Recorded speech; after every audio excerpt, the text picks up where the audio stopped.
مسجد حرام سے مسجد اقصی تک حضور براق پہ گئے. مسجد اقصی سے پہلے آسمان تک نور کی سیڑھی پہ گئے. پہلے آسمان سے لے کر کے 7ویں آسمان تک فرشتوں کے پروں پہ گئے. 7ویں آسمان سے لے کے سدرہ تک جبریل امین کے پروں پہ گئے. سدرہ سے لے کر جہاں تک اللہ نے چاہا رف رف سبز نوری تخت پہ گئے. یہ 5 مراحل تھے مکمل ہو گئے.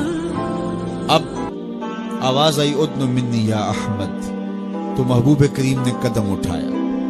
ایک قدم اٹھا. ان 5 مراحل میں مسجد حرام سے مسجد اقصی، یہاں سے پہلا آسمان، 7واں آسمان، 7ویں آسمان سے سدرہ، اور وہاں سے جہاں تک رف رف گیا.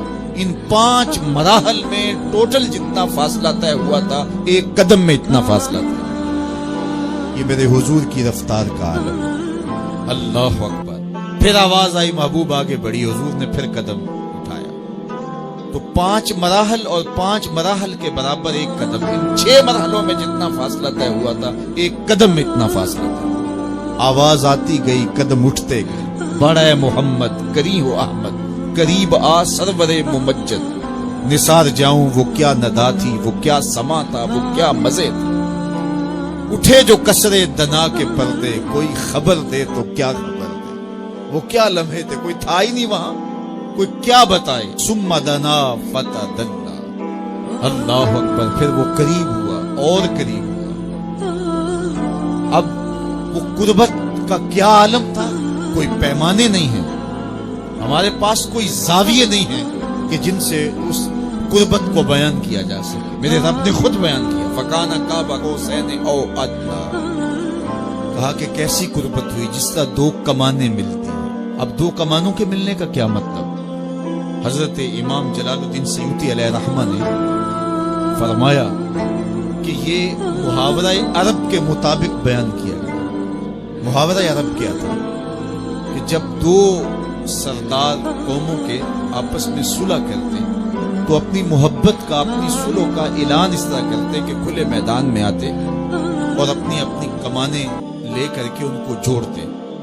بھرے مجمع کے سامنے باقی قبائل کے عمائدین بھی ہوتے تو کمانیں جوڑ کر کے ان سے ایک مشترکہ تیر پھینکتے. یہ اس بات کا اعلان ہوتا کہ ہم قبیلے 2 ہیں، سردار 2 ہیں، لیکن ہماری باہمی محبت ایسی ہو گئی ہے کہ ہماری کمانیں بھی 2 ہیں، لیکن ان سے اب نکلنے والا تیر ایک ہی ہوگا. خبردار کسی نے ہمیں چھیڑا، اگر کسی نے ہمیں چھیڑا تو ہمارا دشمن ان کا دشمن ہوگا، ان کا دشمن ہمارا دشمن ہوگا. تو ہماری کمانیں اگرچہ 2 ہیں، ہم نے کمانیں جوڑ لی ہیں، ان سے نکلنے والا تیر اب ایک ہی ہوگا. تو امام سیوطی کہتے ہیں یہ محاورہ عرب کے مطابق بتایا گیا کہ جس طرح تم کمانیں جوڑتے ہو اور تمہاری کمانیں 2 ہوتی ہیں، نکلنے والا تیر ایک ہوتا ہے. تو کہا سن لو، یہ میرا محبوب ہے اور ہماری کمانیں اگرچہ 2 ہیں، کمان ایک نہیں ہوئی. الوہیت اور عبدیت کی کمانیں الگ الگ ہیں، لیکن خبردار تیر ایک ہی ہوگا. اب محبوب کریم علیہ السلام ہاتھ میں کنکر پکڑے اور ایسے کفار کی جانب پھینکے. شاہت الوجوہ اللہم عرب قلوبہم وزلزل اقدامہم. حضور کنکر پھینکتے ہیں اور اللہ فرماتا ہے وما رمیت اذ رمیت ولیکن اللہ رما. محبوب یہ جو کنکر تو نے پھینکے ہیں، یہ تو نے تو نہیں پھینکے، یہ تو میں نے پھینکے ہیں. اس لیے کہ کمانیں 2 ہیں، نکلنے والا تیر ایک ہے. ہم یہ نہیں کہتے کہ اللہ اور اس کے رسول کی ذات ایک ہے. اگر یہ کہیں گے تو پھر کچھ باقی نہیں بچے گا. ہم کہتے ہیں ذات ایک نہیں، بات ایک ہے. کمانیں 2 ہیں لیکن نکلنے والا تیر ایک ہوگا. اس لیے جس نے رسول اللہ کی اطاعت کی اس نے اللہ کی اطاعت کی، جس نے رسول اللہ کا انکار کیا اس نے اللہ کا انکار کیا، جس نے رسول اللہ سے اعلان جنگ کیا اس نے اللہ سے اعلان جنگ کیا. اس لیے کہا محبوب یہ جو کنکر تو نے پھینکے ہیں یہ تو نے نہیں پھینکے، یہ میں نے پھینکے. تو اس لیے اللہ اور اس کے رسول کی ذات ایک نہیں مگر بات ایک ہی ہے. تو کہا کہ اتنی قربت ہوئی جس طرح کمانیں جڑتی ہیں. اچھا یہ تو سمجھانے کے لیے تھا. کہا او ادنا، یہ تمہارے سمجھانے کے لیے کہانی بیان کی. باقی رہی بات قربت کی، او ادنا، قربت اس سے بھی زیادہ ہوئی. اب اس کو کیسے بیان کریں. یہاں عقل سوختہ پا ہے، یہاں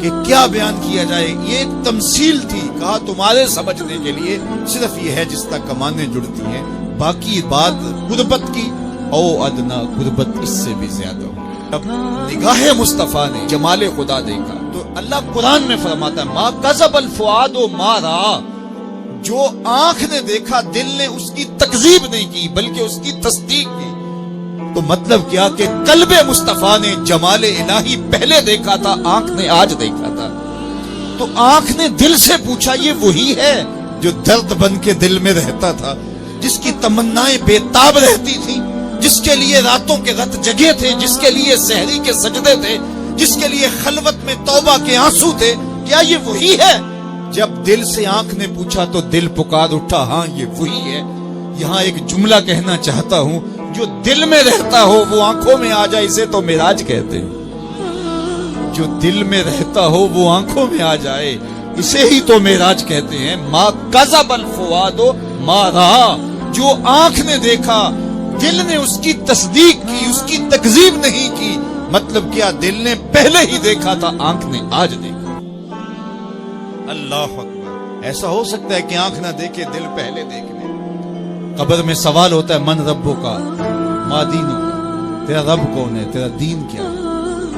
پھر حضور علیہ السلام جلوہ فراز ہوتے ہیں تو پوچھا جاتا ہے ما کنت تقول فی ھذا الرجل. تو ابو جہل کیا کہتا ہے ہاتھ لا ادری، ہائے افسوس میں تو نہیں پہچانتا یہ کون. ابو لہب سے سوال ہوتا ہے قبر میں یہ کون ہے، وہ کہتا ہے ہاتھ لا ادری، ہائے افسوس میں نہیں جانتا یہ کون ہے. اچھا جانتا نہیں تو پتھر کس کو مارتا تھا، جانتا نہیں تو کانٹے کس کی راہوں میں بکھیرتا تھا، جانتا نہیں تو اوجریاں کس پہ ڈلواتا تھا، جانتا نہیں تو بدر میں کس کے مقابل آیا تھا، جانتا نہیں تو دار الندوہ میں بیٹھ کے سازشیں کس کے خلاف تیار کی تھی، کس کی گرفتاری کے لیے 100 سرخ اونٹ انعام رکھا تھا، 300 اوقیہ چاندی کس کے لیے انعام رکھی تھی. لیکن کہتا ہے ہاتھ لا ادری، ہائے افسوس میں نہیں جانتا. یہ کون کہہ رہا ہے جو ساری زندگی میرے حضور کو دیکھتا رہا، آج قبر میں اترتا ہے تو پوچھا جاتا ہے تو وہ کہتا ہے میں نہیں پہچانتا، مجھے نہیں پتا یہ کون ہے. اور 14 صدیاں گزرنے کے بعد ایک مومن قبر میں اترتا ہے، فرشتے پوچھتے ہیں علم الدین بتا یہ کون ہے. تو وہ کہتا ہے پیچھے ہٹو، پہلے پائے ناز کو چوم تو لینے دو، میں تو مر کے پہنچا ہوں یہاں اس دل ربا کے واسطے. وہ کسی نے کہا نا آئے وہ میرے مزار پہ گھونگٹ اتار کے، آئے وہ میرے مزار پہ گھونگٹ اتار کے، مجھ سے تو نصیب اچھے ہوئے میرے مزار کے، یہ تو بخت سور گئے کہ وہ میری قبر پہ آئے. تو کہا کہ یہ بتا کون ہے، تو اس نے کہا پیچھے ہٹو پہلے مجھے قدم تو چوم لینے دو. اگر میں جانتا نہیں تو درود کیوں پڑھتا تھا، اگر پہچانتا نہیں تو قصیدے کیوں گاتا تھا، اگر جانتا نہیں تو جان جیسی متاع عزیز کیوں واردی تھی. اللہ اکبر. ذرا غور کیجئے، جس نے دیکھا تھا وہ کہتا ہے ہاتھ لا ادری، افسوس میں نہیں جانتا. اور جو صدیوں بعد مومن سالے قبر میں اترتا ہے، عاشق رسول قبر میں اترتا ہے، تو وہ کہتا ہے ساری زندگی میں تو راہیں ہی ان کی تکتا رہا، مجھے تو پیر میر علی شاہ نے پورا نقشہ بتایا تھا. مکھ چند بدر شاہ شانی ہے، متھے چمک دی لاٹ نورانی ہے، کالی زلف تے اکھ مستانی ہے، مخمور اکھی ہیں مد بریاں. یہ تو وہی ہے، میں تو ساری زندگی ان کے انتظار میں کھڑا رہا. شب ہجر کی سختیاں کوئی اس سے جا کے پوچھے، تیری راہ تکتے تکتے جسے صبح ہو گئی. کہا میری تو زندگی گزر گئی ان کی راہیں تکتے ہوئے، ان کا انتظار کرتے ہوئے. اچھا جس نے دیکھا وہ پہچان نہیں رہا، اور جس نے نہیں دیکھا وہ پہچان رہا ہے. اقبال بولے در دل مسلم مقام مصطفیٰ، آبروئے ماز نام مصطفیٰ.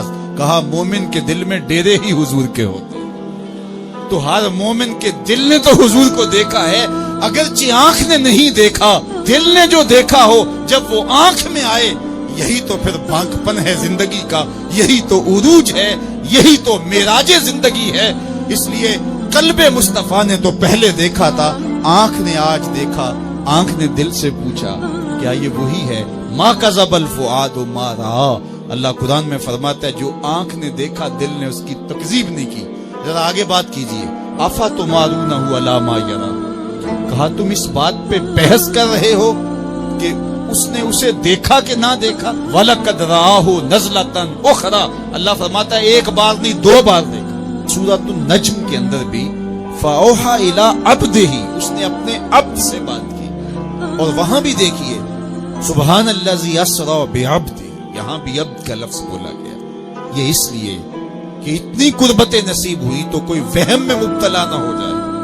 جس طرح نصارہ نے حضرت عیسیٰ کی عظمتوں کو دیکھ کر کے انہیں ابن اللہ کہہ دیا، تو یہاں کوئی اشتباہ کا شکار نہ ہو جائے۔ کہا دیکھو اتنی قربتوں کے باوجود عبد عبد رہا، معبود معبود رہا۔ عبد اور معبود کے درمیان جو فاصلہ تھا وہ مٹا نہیں، وہ برقرار رہا۔ کہ ملاقات بھی ہوئی، قربت کی بھی انتہا ہو گئی، لیکن اس کے باوجود عبد اور معبود کا باہمی فرق بھی باقی رہا، اور اس نے اپنے بندہ خاص کو بہت کچھ عطا کیا، جھولیاں بھر دی۔ حضور بارگاہ عزتی میں حاضر ہوئے تو عرض کی التحیات للہ والصلوات والطیبات، کہ مالک میری جانی مالی بدنی ساری عبادتیں تیرے لیے۔ یہ معراج کی حکایت ہے جو ہم تشہد پڑھتے ہیں۔ اپنا سب کچھ اللہ کے حضور پیش کیا، اور اللہ تعالیٰ جل شانہ نے اپنے محبوب کو فرمایا السلام علیکہ ایھا النبی ورحمۃ اللہ وبرکاتہ۔ تو سلام اور رحمتیں اور برکتیں محبوب پہ نازل ہوئی، اور سلامتیوں کا یہ وعدہ حضور کی امت کے حصے میں بھی آیا جب حضور نے جواب دیا السلام علینا وعلی عباد اللہ الصالحین۔ یہ سلامتی ہمارے لیے اور نیک صالح اللہ کے جتنے بھی بندے ہیں سب کے لیے۔ تو حضور نے گناہگاروں کا ذکر اپنی آغوش میں لے کر کے کیا، جمع کے صیغے کے ساتھ السلام علینا وعلی عباد اللہ الصالحین۔ صالحین کا ذکر کیا، لیکن علینا کے اندر جو جمع کی ضمیر ہے اس میں گناہگاروں کو بھی سمیٹ لیا۔ اللہ اکبر، یہ حضور کی شان ہے، حضور نے گناہگاروں کو کبھی بھی تنہا نہیں چھوڑا۔ معراج کی ان خلوتوں میں پہنچ کر بھی گناہگاروں کو اپنے دامن میں سمیٹ لیا، اور حشر کا دن بھی ہوگا تو حضور گناہگاروں کو اپنے دامن میں سمیٹ لیں گے۔ میرے امام بولے پیش حق مجدہ شفاعت کا سناتے جائیں گے، آپ روتے جائیں گے ہم کو ہنساتے جائیں گے، وسعتیں دی ہیں خدا نے دامن محبوب کو، جرم کھلتے جائیں گے اور وہ چھپاتے جائیں گے۔ تو وہ عبد خاص نے وہاں پہنچ کر کے بھی گناہگار امت کو یاد رکھا، اور امت کی بخشش اور امت کی مغفرت، اللہ کے حضور اس کی گزارشیں کی۔ اور معراج اس امت کے لیے ایک بہت بڑا انعام ہے۔ حضور کی بلندیاں، حضور کا عروج، آقا کی عظمتوں کا بانک پن تو ہے ہی ہے، لیکن اس سے گناہگار امت کا بھی کام بن گیا، ان کی بخشش، ان کی مغفرت، اور ان کے لیے نزول رحمت کا ذریعہ بن گیا۔